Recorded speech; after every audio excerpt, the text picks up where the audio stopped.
ஏன்னா நம்மளோட தமிழ்நாட்டில் இப்போ மக்கள்கிட்ட இருக்கிற ஒரே ஆதங்கம், விஜயனா ஏன் இதை பற்றி இன்னும் வரைக்கும் தைரியமாக வெளியில் வந்து பேசலை, மக்கள்கிட்ட ஏன் வந்துட்டு பேசலை, ஒரு ப்ரெஸ் மீட் ஒரு வீடியோ கூட ஏன் அனுப்பலை, இது வரைக்கும் வெறும் அறிக்கை மட்டும்தான் வந்துக்கிட்டு இருக்கு.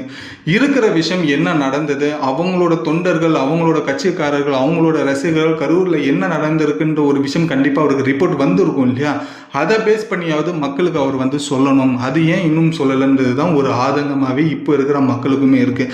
இந்த ஒரு விஷயத்த நீங்கள் சொல்ல ஆரம்பிச்சிட்டிங்கன்னா மக்களுக்கு திரும்பியும் நீங்கள் கம்பேக் கொடுக்க போகிறீங்கன்ற ஒரு விஷயம், ஒரு நம்பிக்கையுமே வரதுக்கான வாய்ப்புகள் அதிகமாக இருக்குன்னா, ஸோ மீடியாக்கிட்ட ஏன் நீங்கள் வர முடியலன்றது எனக்கு இது வரைக்குமே எங்களுக்கு யாருக்குமே புரியலை.